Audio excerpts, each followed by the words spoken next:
Nederlands. Extra Journaal. Vers van de pers. Welkom bij Extra Journaal. Fijn dat u weer kijkt.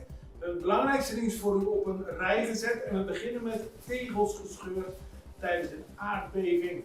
Het gebeurde hier op Curaçao, want afgelopen zaterdag om 2:01, zaterdagmiddag, werd een aardbeving gevoeld en die vond plaats op 46 kilometer ten zuiden van Curaçao.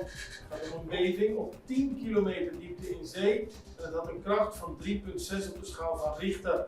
Sommige mensen voelden het, anderen niet. Maar bij één persoon, die heeft zijn huis in de Brakkaput in de Caia Roma, zijn er tegels gescheurd en is er ook een scheur te zien in het huis dat naar alle waarschijnlijkheid veroorzaakt is door de aardbeving. De zaak wordt nog verder onderzocht en verder zijn er niet veel schademeldingen geweest, maar het feit dat tegels daadwerkelijk zijn gescheurd in het huis, relatief nieuwe tegels, heeft natuurlijk wel wat commotie in het huis opgeleverd. Gelukkig is er niemand gewond geraakt. Ravage bij Pompstation. Het is gisteravond gebeurd bij het pompstation van Vandis in Ria Canario. Er is een auto uit de bocht gevlogen, die kwam van de overkant en kon op een gegeven moment niet meer de macht over het stuur houden. Toen is de auto tegen een benzinepomp aangereden, flink veel ravage. De brandweer en de politie waren heel snel aanwezig, die zitten natuurlijk nog niet zo ver daar vandaan. En daarmee kon een mogelijke ramp worden voorkomen. Want als een auto tegen een benzinepomp aanrijdt, kan er natuurlijk schade ontstaan. Maar vooral is er brandgevaar en dat is gelukkig allemaal voorkomen. Vragenuur over Campo Alegre. Dat zijn vragen die onafhankelijk statenlid Zita Jezus Liito wil stellen aan minister-president Pik Pissas. Het gaat namelijk om de aankoop van Campo Alegre. Vorig jaar in september kostte de regering 8 miljoen gulden. Het is een terrein van 72.000 vierkante meter. Maar het is nog steeds niet duidelijk wat de regering ermee wil doen. En daarover wil ze vragen stellen aan de minister-president. Wat is de werkelijke bestemming die de regering voor het complex heeft? Lopen de kosten op nu er ook een beveiligingsbedrijf is ingehuurd? Heeft de regering de intentie om meer gebouwen aan te kopen? Maar vooral, waarom heeft de regering het volk niet geïnformeerd over de aankoop en ook niet over de verdere plannen? Motorproblemen bij American Airlines. Dat gebeurde gistermiddag toen een vlucht van American Airlines van Curaçao richting Miami wilde gaan. Dat lukte ook, er is daadwerkelijk gevlogen, maar binnen een half uur was het vliegtuig alweer terug vanwege motorproblemen. Die lijken inmiddels te zijn verholpen. De passagiers moesten een extra nacht op Curaçao blijven, omdat goed gecontroleerd moest worden wat er precies aan de hand was met de motoren van het vliegtuig. En dan gaan we naar afgelopen weekend. Er is een rondje gemaakt met heel veel auto-incidenten dit weekend. Zo was er onder meer een auto die in de brand vloog in de Watervoortstraat. De auto is helemaal uitgebrand. De brandweer kon niet meer doen dan zorgen dat het vuur niet over zou slaan op andere auto's. Op de Winston Churchillweg zijn 2 auto's keihard tegen elkaar geknald. Er is een ernstig gewond geraakt en die is met een privéauto naar het ziekenhuis gebracht. Bij de Caia Nathan is een man de macht over het stuur verloren, reed erop tegen een muur, waar ook 2 andere auto's bij het ongeluk betrokken, maar de chauffeur is weggerend. Bij Bokkasami is er een auto plaatsgevonden tussen een auto en een motor. De motorrijder heeft veel pijn aan borst en hoofd en is naar het CMC gebracht. Naar alle waarschijnlijkheid is er geen voorrang verleend aan de motorrijder. Bij de Caia Dominico was er een ongeluk tussen een truck en een auto. Allebei zijn uiteindelijk tegen een lantaarnpaal opgereden, veel schade en 1 persoon naar het ziekenhuis. En dan nog een treurig bericht over een Kia Picanto. Die was gestolen en is teruggevonden bij Playa Canoa, maar er is eigenlijk niks meer van de auto over. Bijna alle losse onderdelen zijn weggehaald. Binnen stonden nog enkele stoelen en een stuurwiel, maar voor de rest, zoals u op de beelden ziet, was er nog maar erg weinig van over. Dan gaan we naar Aruba, want Acción 21, de partij van Miguel Mascour, is blij dat Nederland en Aruba een akkoord lijken te hebben over een rijkswet voor Aruba. Maandenlang is er heen en weer mondeling gestreden, om maar zo te zeggen, tussen minister-president Evelien Wever-Kroes en staatssecretaris Van Huffelen. Maar nu lijkt er toch een akkoord te komen. De regering zelf heeft de plannen aan de bevolking gepresenteerd, maar volgens Mansour is het belangrijk voor de bevolking dat er duidelijkheid is en rust. Want hij zegt, de en de AVP, de twee grootste partijen, zijn tegen. Maar voor de bevolking is dit juist heel goed dat er duidelijkheid komt over het financieel toezicht op Aruba. En dat betekent ook dat de coronaleningen die Nederland heeft afgesloten aan Aruba een lagere rente krijgen. En dat betekent meer geld dat voor de bevolking kan worden gebruikt in plaats van rente te betalen. Dus Mansour. En dan gaan we naar boksen, want Fabian Williams is op weg naar de Olympische Spelen. Fabian Williams is een Curaçaose bokser die op weg is naar de Olympische Spelen in Parijs, maar hij komt uit voor Aruba. Dat heeft allemaal te maken met Olympische afspraken en is niet de beste oplossing voor Curaçao. Maar als hij toch mee wil doen, kan hij dat alleen doen onder de vlag van Aruba. Er is een toernooi bezig in Bangkok en daar kunnen mensen zich uiteindelijk kwalificeren. Williams bokste dit weekend tegen de Kroaat Filip Puturovic en hij won. En nu moet hij tegen Abdallah Abdul Arab uit Denemarken. Williams speelt in de klasse tot en met 63,5 kilo. Hij is er ook met de bokser uit Aruba, Chapon Cruz. En die verloor zijn eerste wedstrijd tegen de Belg Mohamed Ragem. Die vecht in de klasse tot 71 kilo. En we houden het voor in de gaten.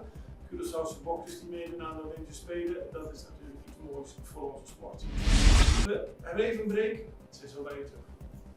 Extra in Nederland. Van Amsterdam tot Arnhem, van Groningen tot Maastricht, Extra is erbij. Volg Extra Digitaal en blijf op de hoogte van de belangrijkste ontwikkelingen in Nederland. Extra Digitaal is te zien op verschillende platforms en kanalen zoals WhatsApp, YouTube, Facebook, Instagram en ook TikTok. Wilt u ons op de hoogte brengen van een evenement of iets doorgeven? Neem contact op via WhatsApp, e-mail, Facebook of bel gewoon 06 1364 2945. Volg of abonneer je op Extra Digitaal. Klik aan en volg ons.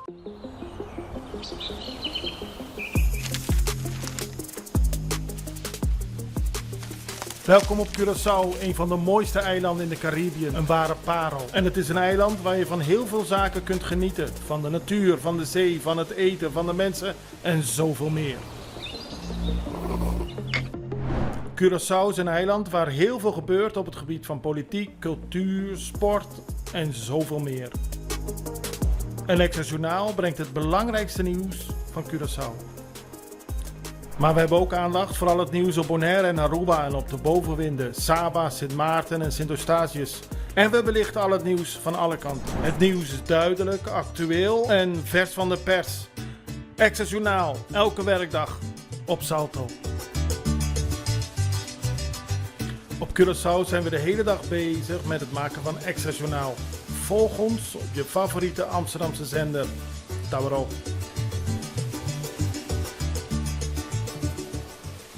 We beginnen met voetbal, want de Curaçaose selectie is klaar voor de WK-kwalificatiewedstrijden. 5 juni thuis tegen Barbados, op 8 juni uit tegen Aruba.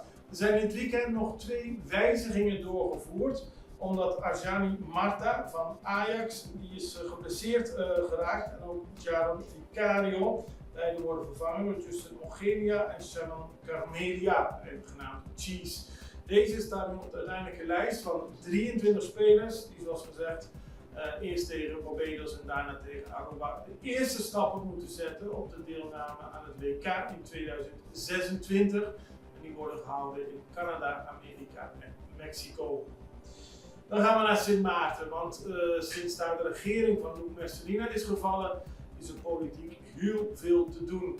Zo is er een nieuwe partij aangekondigd, die partij van Franklin Myers, de SAM, wil meedoen aan de verkiezingen. Die staan, zoals u nu weet, gepland op 18 juli, maar omdat het zo snel allemaal door de gouverneur opgelegd is, zegt Franklin Myers, is er geen tijd voor nieuwe partijen om zich correct aan te melden.